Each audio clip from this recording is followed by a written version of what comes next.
C'est le journal bilingue sur Equinox Télévision. Jonathan Babila, bonsoir. Good evening, Nufili. Thanks, ladies and gentlemen, for joining us on this edition of the news on Equinox Television, live from our headquarters in Cameroon's economic capital, Douala. The President of the Republic of Cameroon, Paul Biya, sends high warning signals to those he refers to as warmongers in the crisis-hit northwest and southwest regions of the country. In his end-of-year address to the nation, he said if they fail to drop their guns, the military will be instructed to neutralize them. Le chef de l'État du Cameroun menace les entrepreneurs de guerre de les faire neutraliser s'ils n'acceptent pas de déposer les armes sur le théâtre de la crise anglophone, affichant également sa volonté de dialoguer pour rétablir la paix dans les régions du nord-ouest et du sud-ouest. Paul Biya s'est montré évasif sur les questions brûlantes d'actualité économique, politique et même le retrait de la CAN 2019 au Cameroun. Les axes stratégiques de la mise en œuvre du septennat des grandes opportunités ont-ils convaincu la classe politique et la société civile? Ils croisent leurs regards dans ce journal. Et vous verrez comment ils sont nombreux des Camerounais qui ont passé le réveillon de Nouvel An à l'hôpital. Ils ont été au centre des bagarres, agressions, mais aussi accidents de la circulation survenus dans la nuit du 31 décembre à ce 1er janvier 2019. Nous en parlerons dans ce journal.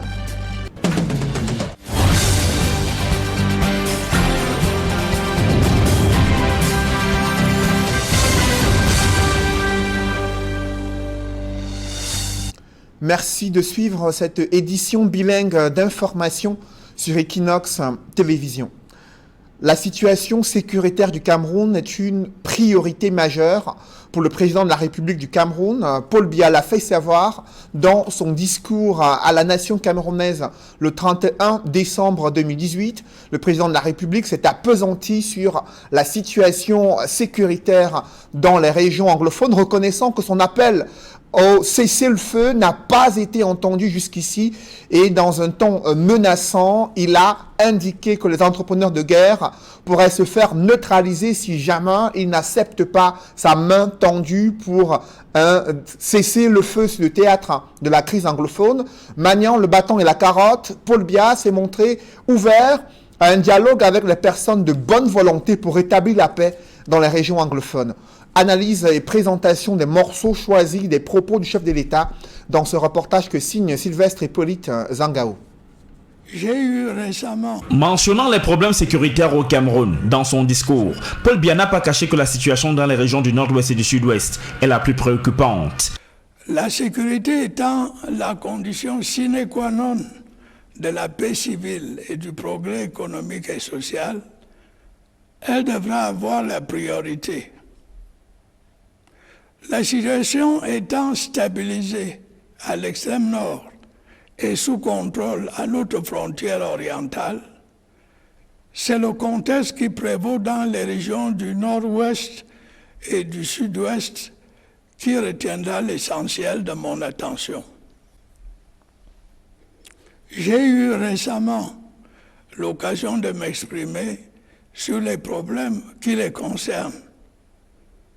J'ai dit, et je le confirme, que j'éprouve la plus grande sollicitude envers les populations de ces deux régions. Je suis très sensible à leurs inquiétudes concernant leur sécurité et à leurs aspirations touchant le retour au calme et à une vie sociale normale. Constatant que l'appel à déposer les armes lancé à l'endroit des groupes armés dans ces deux régions reste sans réponse, Paul Biya durcit le ton et met en avant la riposte de l'armée. Si l'appel à déposer les armes que j'ai lancé aux entrepreneurs de guerre reste sans réponse, les forces de défense et de sécurité recevront instruction de les neutraliser. Je suis bien conscient, en effet, de la désolation que ces insurgés infligent aux populations de ces régions. Cette situation ne peut plus durer. Toutefois, à ceux des entrepreneurs de guerre, comme ils les appellent, qui décideraient de déposer les armes, Paul Biya propose une voie pour leur réinsertion sociale. Dans un esprit de concorde nationale, j'ai décidé, pour éviter le recours à des mesures extrêmes, de créer un comité national de désarmement, de démobilisation et de réintégration. Cet organisme, placé sous l'autorité du Premier ministre, aura pour mission d'organiser, d'encadrer et de gérer le désarmement, la démobilisation et la réintégration des ex-combattants de Boko Haram et des groupes armés du nord-ouest et sud-ouest désireux de répondre favorablement à l'offre de paix qui leur a été faite. Cette initiative, je le souligne, offre une porte de sortie honorable à ces ex-combattants, ainsi qu'une perspective de réinsertion sociale. Au-delà de toutes ces initiatives, le président de la République évoque le dialogue comme solution pour sortir définitivement de cette crise. Par ailleurs, j'entends poursuivre le dialogue engagé avec les personnes de bonne volonté pour un retour définitif à la paix. Mon souhait est qu'au bout du compte, l'unité nationale en sorte renforcée. L'année 2019 est donc arrivée. La crise qui secoue les régions anglophones du Cameroun trouvera-t-elle des solutions? La question demeure. Le président de la République du Cameroun était également attendu sur les causes de l'échec de l'organisation de la CAN 2019 au Cameroun.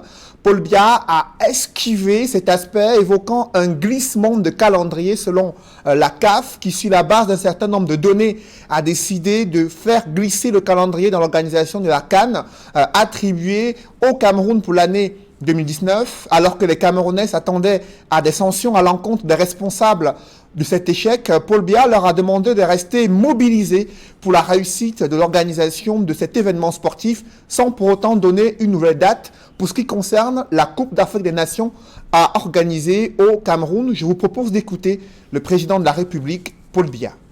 Comme vous le savez, notre pays était engagé à accueillir le grand rendez-vous du football africain en 2019. La Confédération africaine de football, au regard de certaines données, a pensé qu'il fallait procéder à un glissement de date. Nous en avons pris acte. Comme je l'ai déjà dit, tous les investissements liés à l'organisation de la CAN seront réalisés. J'ai saisi cette occasion pour vous demander de rester mobilisés afin qu'à terme, la modernisation de nos infrastructures routières, ferroviaires, hospitalières et sportives liées à ce grand événement se concrétise. Notre pays le mérite bien. Après ce message du chef de l'État du Cameroun à la nation, ces axes stratégiques de la politique de mise en œuvre du septennat des grandes opportunités ont-ils convaincu la classe politique et la société civile? D'aucuns critiquent le ton martial de Paul Biya concernant la résolution de la crise anglophone. D'autres l'ont trouvé assez évasif sur les questions brûlantes d'actualité économique et politique. Des regards croisés dans ce reportage que signent Dallas Tiana et Kate Diarra. Le discours du président de la République, à peine prononcé, suscite des réactions au sein de la société civile et des partis politiques. Pour Paul-Joël Kamtian, data journaliste, il s'agit d'un discours contradictoire, propre au président de la République, dans lequel il manipule à la perfection le bâton et la carotte. C'est un discours comme il a l'habitude de nous servir depuis 36 ans, sauf que il faudra noter, et pour le déplorer, qu'il y a eu un ton martial.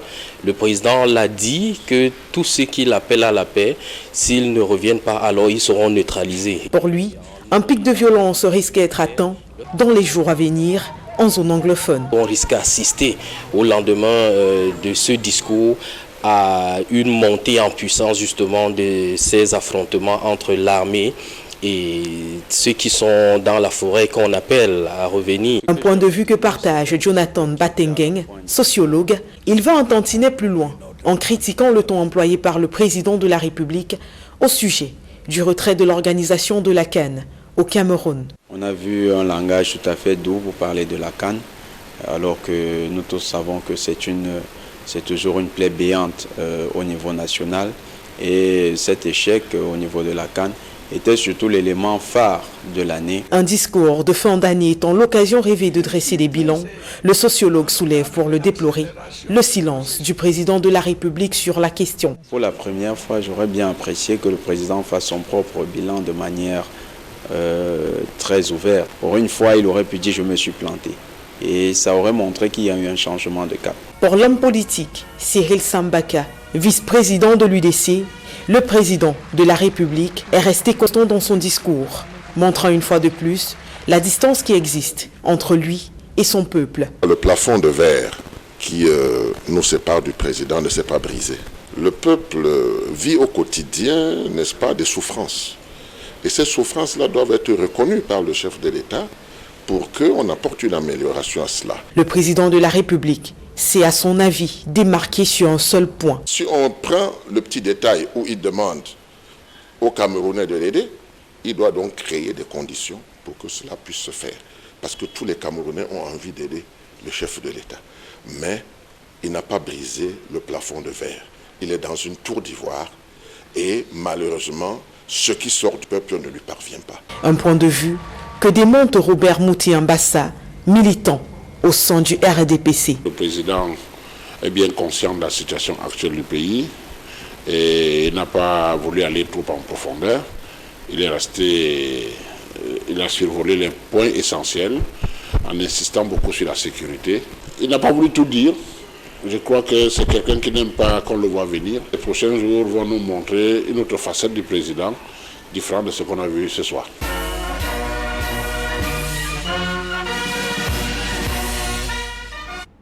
Le message du président de la République du Cameroun a été très suivi sur les réseaux sociaux. Les internautes camerounais n'ont pas manqué de capter ses explications concernant l'échec de l'organisation de la CAN 2019 au Cameroun. L'expression glissement de date et de calendrier est devenue virale sur les réseaux sociaux avec beaucoup d'ironie. Les Camerounais ont critiqué la vacuité de la stratégie de gouvernance de Paul Biya. Par contre, d'autres se sont montrés en phase avec la politique générale du septennat des grandes opportunités expliquées le 31 décembre lors du discours du président de la République. On voit tout cela dans ce reportage que signe Gladys Sidier.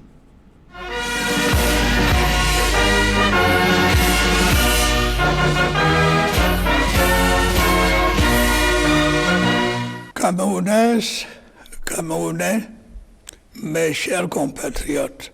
Glissement de date est sans doute l'expression la plus utilisée par les Camerounais sur la toile après le discours de fin d'année du chef de l'État. Évoquant l'organisation de la CAN 2019, Paul Biya a fait savoir que la CAF avait procédé à un glissement de date, de quoi susciter les réactions des internautes. Plusieurs attendaient des annonces et sanctions fortes du chef de l'État pour sa première prise de parole dans cette affaire. Si les internautes ironisent à travers leurs différents posts, ils estiment tout de même que le chef de l'État tend à minimiser un problème qui a mis à mal le pays sur la scène internationale. Paul Biya était aussi attendu sur la question de la crise anglophone. Et là aussi, plusieurs affichent leur déception. C'est le cas de certains leaders politiques et leaders d'opinion. Alice Sadio exprime ses regrets. Elle qui espérait un discours paternel, une promesse de descente du président de la République dans le chaudron de la crise anglophone, la possibilité d'ouverture d'un dialogue républicain avec tous les acteurs pertinents. Jean-Robert Wafo écrit « On a eu l'impression que le président de la République se parlait à lui-même. On a assisté à un discours qui n'a ni vision, ni ambition, ni détermination pour un pays qui se veut émergent en 2035. » Et en réponse aux mécontents, certains estiment que le président de la République a purement et simplement dérouté les militants du chaos. Didier Yimkoa évoque un discours très profond. sur la page Facebook Président Paul Biya, où le discours a été posté en intégralité. L'on enregistre plus de 200 commentaires, plus de 400 likes et près de 200 partages. Des réactions mitigées. On surfe là entre ceux qui estiment que le chef de l'État n'a rien dit de nouveau dans son discours et que le flou demeure quant aux perspectives à venir. Mais il y a aussi ceux qui pensent que face aux problèmes sociopolitiques que traverse le Cameroun, Paul Biya a su trouver le juste milieu dans son discours de fin d'année. Les débats très houleux en tout cas se poursuivent et chacun essaye tant bien que mal de soutenir son point de vue en évitant de glisser dans l'autre camp. Je compte sur chacun de vous pour m'y aider. Bonne et heureuse année 2019 à vous tous. Vive la République, vive le Cameroun. Et l'année 2019 a mal démarré pour certains Camerounais. Ils ont passé le réveillon du Nouvel An à l'hôpital, victimes de bagarres au centre des agressions survenues dans la nuit de lundi à mardi. Et vous allez le voir dans ce reportage, les équipes d'urgence dans les hôpitaux à Douala n'ont pas fermé l'œil pour prendre soin de ces Camerounais victimes de nombreux cas d'agression et de bagarres dans les lieux chauds de la ville de Douala. Reportage avec Dallas Tiana et Flavien Valondongo. Pas de repos pour les services des urgences des formations sanitaires parcourues à Douala ce premier jour de l'an 2019.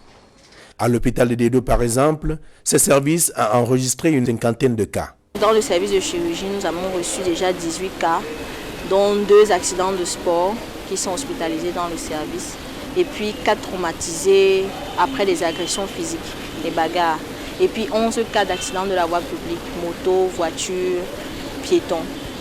Voilà. Et 20 cas de maladies hospitalisés également. Un cas d'intoxication aux médicaments, c'était un enfant, et un cas d'intoxication à l'eau de Javel, une jeune femme. Et puis depuis quelques cas d'enfants aussi, les enfants, et 3 cas en maternité. Ces accidents de divers ordres sont la conséquence des actions menées par des fêtards. À l'hôpital du district de Nilon, la situation est moins grave. 4 cas de causes diverses ont franchi le seuil des services des urgences. Nous avons déjà reçu depuis minuit 4 cas d'accidents en petite chirurgie. Le premier, c'était une personne qui a fait une chute avec réception sur la tête, qui présentait un traumatisme crânien.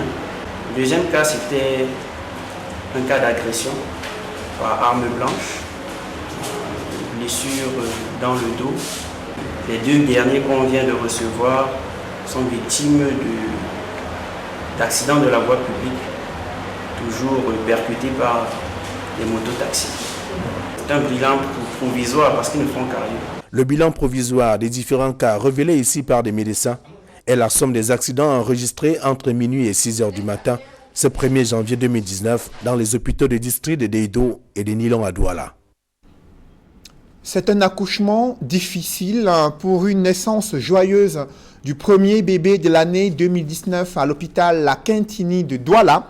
La petite Blandine est venue au monde ce jour à minuit, passé de quelques poussières de secondes, faisant la joie de sa famille, mais aussi des équipes de médecins et d'infirmiers qui ont travaillé d'arrache-pied pour la naissance de cet enfant qui est né donc par césarienne. On voit tout cela dans ce reportage que signent Dallas Tiana et Jean-Paul Chognat. À une vingtaine de minutes du passage à la nouvelle année, les reporters d'Equinox Télévision roulent dans l'enceinte de l'hôpital La Quintini de Douala. Direction pavillon maternité pour reprendre l'artiste Siraj de regretter mémoire. Ici, dans le calme de la nuit, on attend l'enfant. Le monde des blouses blanches retient son souffle. Sur l'horloge, 2018 vient de passer le témoin à 2019.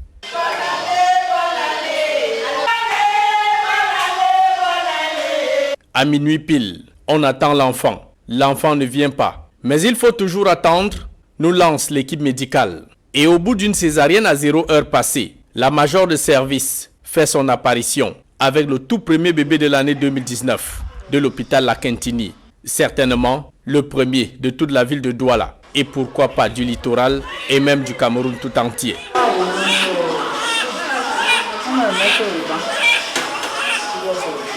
Nous sommes tous émus, mon équipe et moi. Voilà. Je suis en joie de vous présenter le premier bébé de l'année 2019. C'est aussi un véritable cadeau de bonne année parce que tout le monde a besoin du premier bébé. Il a pesé 3 kg, 50 grammes. Né de Blandine Kemounié, poussant ses premiers cris entre les mains de la sage-femme Blandine Ga, la petite Blandine Yanze Kwamou fait illuminer tous les visages, le personnel médical et toute la famille qui a attendu cet instant magique des heures durant. 16 heures, ça fait pratiquement 8 heures de temps qu'on a attendu. Mais comme les médecins n'ont signalé aucun problème majeur, on a patienté. À un moment donné, on s'est demandé pourquoi il n'arrivait pas tôt. Mais on a compris que le Seigneur fait ses choses comme il veut et que nous sommes juste à sa disposition. C'était très émouvant. La petite Blandine rejoint sa maman, Blandine Kemounié, remercie le Dieu Tout-Puissant et le corps médical pour l'avoir aidé à surmonter la dure épreuve. Merci pour la grâce qu'il m'a donnée ce soir d'avoir un nouveau bébé.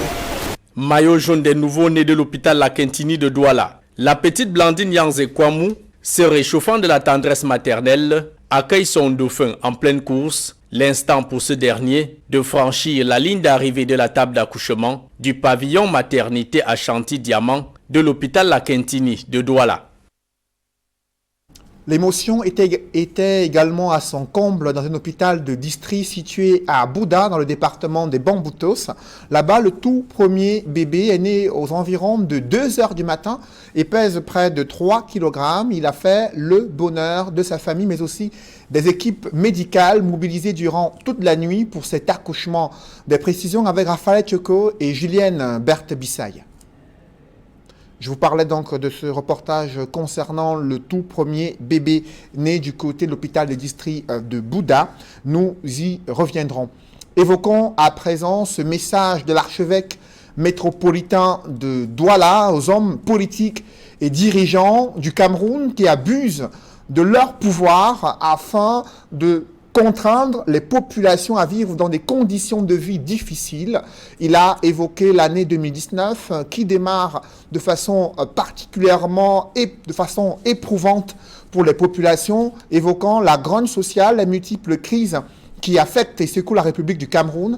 L'archevêque métropolitain de Douala a appelé les dirigeants du pays, les gouvernants et les hommes politiques à s'inspirer de la parole de Dieu pour pouvoir exercer un pouvoir qui prend en compte l'intérêt général. Je vous propose d'écouter l'archevêque métropolitain de Douala, Monseigneur Samuel Cléda.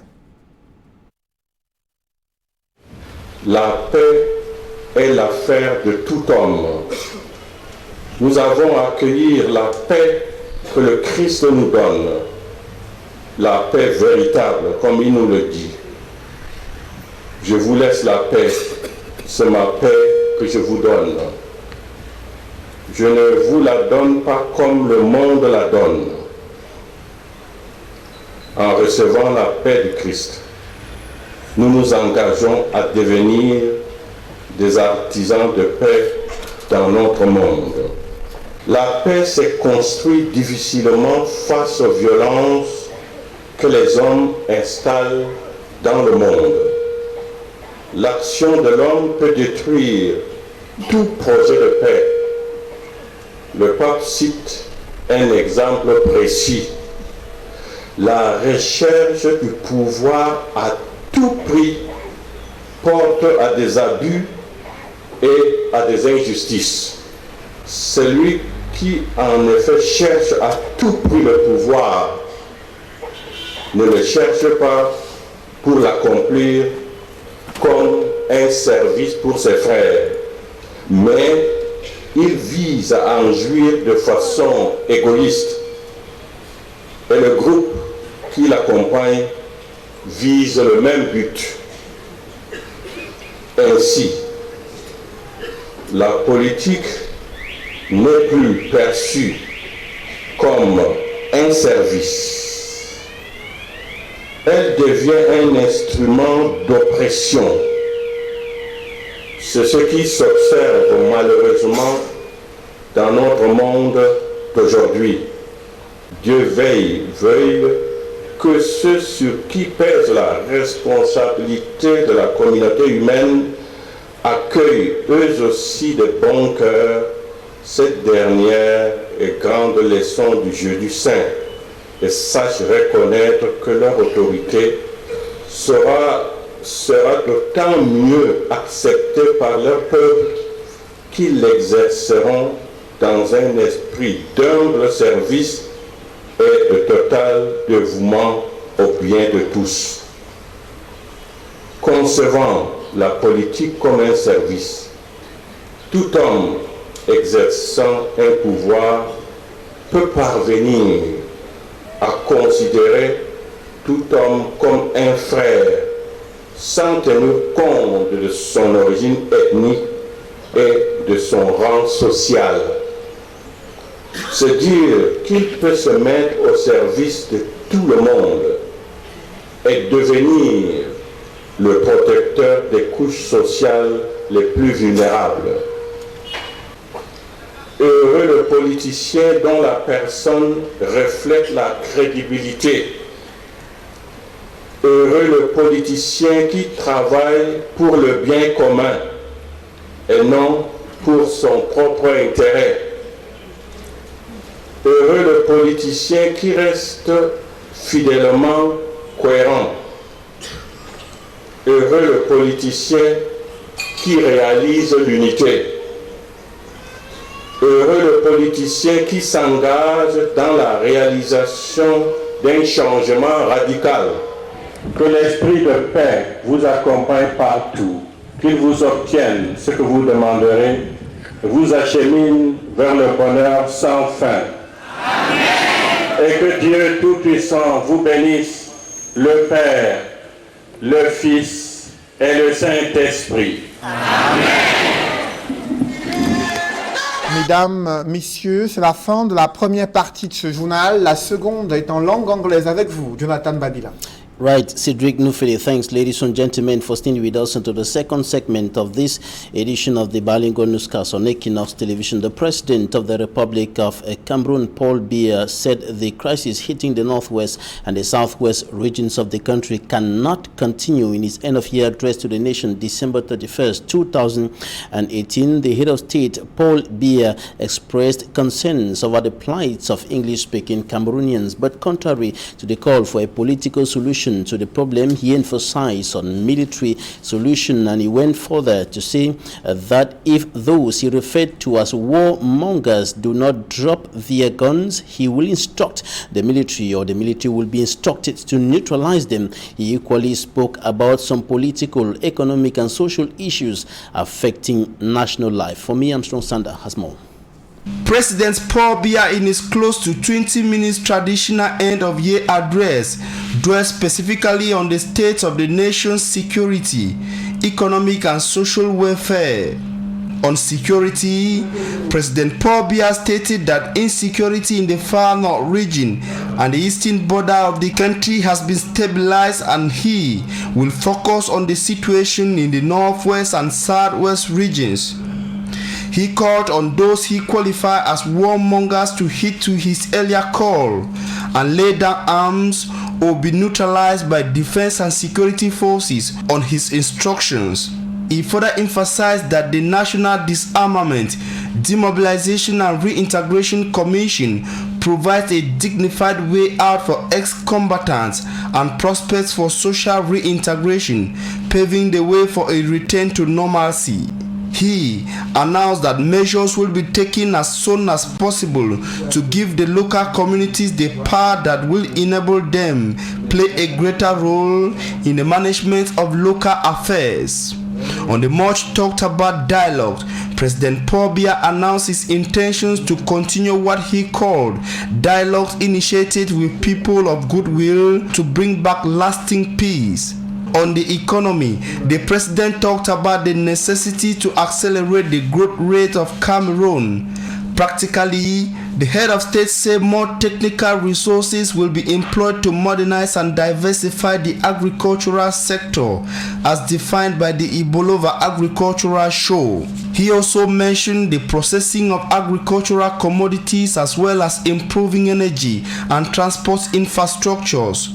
President Paul Biya plans to increase resources to financial institutions that apply what he called more accessible concessional lending rates in order to get finances for major projects in Cameroon. He equally announced the need to incorporate digital progress into the functioning of the country's economy and the public service.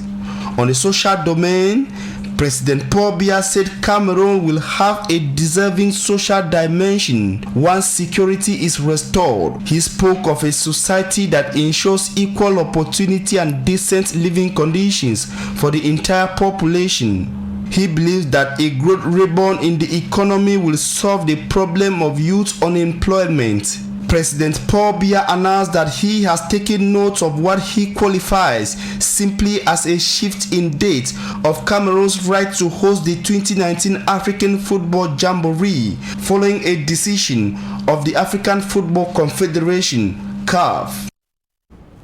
And as the Anglophone crisis deepens further with devastating and deadly consequences on inhabitants of the northwest and southwest regions of the country and the nation, at large Christians of the Roman Catholic Church converged on the St. Peter and Paul Cathedral here in the economic capital Douala today with their leaders to pray for peace or for the restoration of peace in the crisis-hit parts of the country. And during that meeting, the Archbishop of the Douala Metropolitan Archdiocese, His Grace Samuel Klida, urged the Christians to be peace promoters. He condemned the abusive quest and use of power by some politicians to the detriment of the nation and her people. Immaculate Fogwe reports.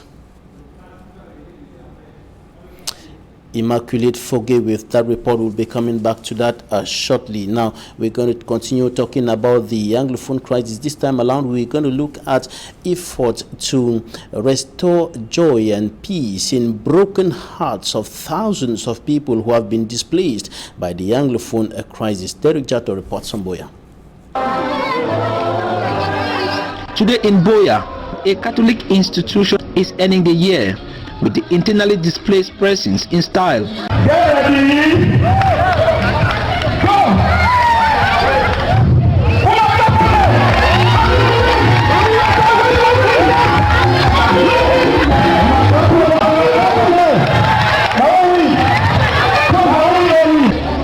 This feast of the Holy Family reminds us that we are all God's children, and the Catholic University of Boya CUIB is an apolitical, non-partisan and non-discriminating university. That's why we invited some of our brothers and sisters who are displaced to join us to share with them this day, to play with them, to share with them gifts, to have games, to play games and get and win gifts, so that they should realize that they are all God's children and that the worst could have happened.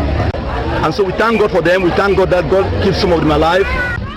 Games are organized for the internally displaced persons, at least to give them a psychological therapy and for them to know that their being alive is because of God's intervention. When I look at the reaction of the people, it makes me very happy, because some have come, they have embraced me, they have said, Mama, what you have done is not small, you should know that we have done them something very big. Well, the message I have for my people is to be strong. I know that we cannot reach out to all of you, but the ones who can actually get what we are giving, please be strong. My brothers, my sisters, my mothers, my fathers, just be strong, and I know that everything will be fine. We are all equal, just like what Father said. He said we are all equal in the eyes of God. The internally displaced persons were at the center of attraction this 2018. And many inhabitants of the city of Douala spent their first hours of the year 2019 in hospitals as a result of road accidents in which they were involved as well as attacks by some suspected bandits and ill health. The hospitals recorded a number of cases of road accidents, attacks, and of course ill health through the night of December 31st to the 1st, December 31st, 2018 to the 1st of January 2019. Details in this report. Health amenities in Cameroon's economic capital, Douala, received tens of victims of road accidents, fighting, and cases of ill health in the first hours of 2019. Nous avons reçu déjà 18 cas, dont 2 accidents de sport. The Deido District Hospital received over 50 cases of injuries and ill health. Et puis 11 cas d'accidents de la voie publique, moto, voiture, piéton. Voilà, et 20 cas de maladie. The Nilong District Hospital recorded over 5 cases of road accidents and attacks by suspected bandits. These accidents, attacks, and cases of ill health were recorded between midnight and 6 a.m. January 1, 2019. We equally visited the hospitals at exactly midnight to see the first babies of the year 2019. Immaculate Fogwe reports that the first baby of 2019 at the Lakentinese Hospital came barely some few minutes after midnight. Her report.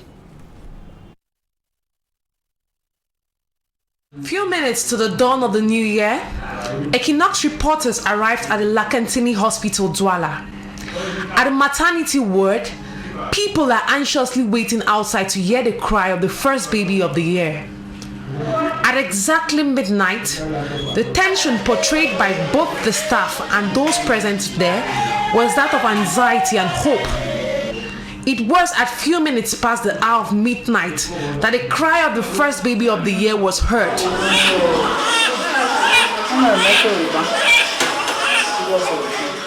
The 3.50-kilogram Blandine Yamze Kwamu brought forth intense laughter on the faces of both the staff and that of her family members present at the hospital.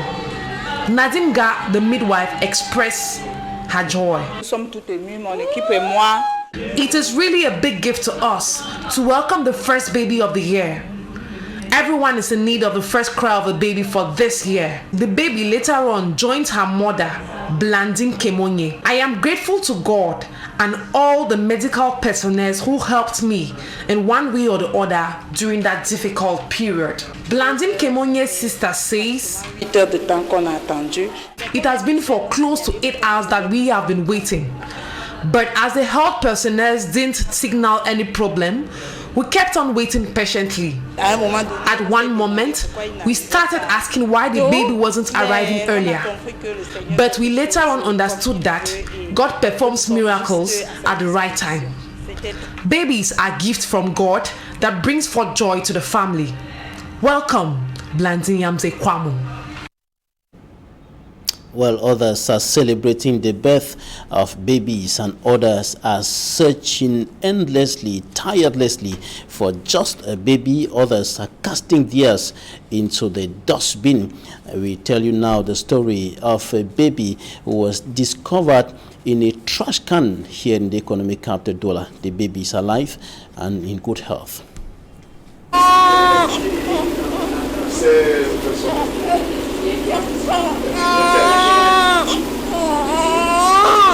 Baby Luc Archange spent his first seconds, minutes and hours in this trash can at the École Publique New Deido in the first subdivision of Cameroon's economic capital, Douala. As he cried in the plastic bag deposited in the trash can by a yet-to-be-identified individual, the sound of his voice attracted the attention of inhabitants of the neighborhood who made the macabre discovery. Early in the morning when I was still sleeping, my husband's younger brother was outside. He went to bed. All of a sudden, I heard him calling for me that I should come. I say, what is it? He said, there's a baby inside the dustbin. So I ran outside. I met him. He was here, my neighbor, Hansen. Hansen went inside the dustbin and removed the wrapping while the baby was inside. And they brought the baby outside. I rushed inside the house and I took a wrapper, came and wrapped the baby with it, and we went to one of our neighbors, Monsieur Rostan. They went and showed the baby there, and that's how I and Rostan, we carried the child to the hospital. When reaching there, Rostan left me there and went to the nearest police station and informed the people there. Inhabitants of New Deido were overwhelmed by such a discovery. c'est quelque chose de choquant. Un beau enfant comme ça. Tu accouches, tu viens jeter dans un bac d'ordures, vraiment, c'est un acte criminel. I felt bad. I cried the whole yesterday. I was really confused because I cannot really imagine how a mother you put to bed safe and sound and you abandon the baby. Not even if you never wanted to baby the baby, you could have taken the baby, maybe just give to somebody else. At least that would have been reasonable. Not to carry the baby and throw inside the dustbin. People are out there looking for children. I think I was really traumatized. Even right now, I'm not really myself. I really feel so bad about it. This mother of 4 and her husband have been taking care of the baby since his admission in the Dedo District Hospital. I left immediately, went back to the market to buy some things for the baby. So later there in the afternoon, I went there to check how is the baby doing. I bought some things. Yesterday, in the evening again, I went there, bought milk for the baby. The supervisor of the Dedo District Hospital, Martial Poude, says le personnel de ce service, the personnel of the health amenity named the child Luke Akange, and men and women of goodwill and social workers have been contributing to the child's medical care. Medics have said the days-old baby, weighing a little above 3 kilograms, is in good health. Dieu va garder ce bébé, il serait un bon Camerounais demain. And that's where we draw the curtain on this edition of the news on Equinox Television. Thanks, ladies and gentlemen, for staying with us. Good night. Good night, Cedric. Merci à vous, Babila Jonathan. Mesdames, messieurs, c'est la fin de ce journal. Merci de l'avoir suivi. Equinox Télévision vous souhaite une bonne et heureuse année 2019. Restez à l'écoute de nos programmes. Le meilleur, c'est sur Equinox Télévision. Bonne et heureuse année sous cette même antenne.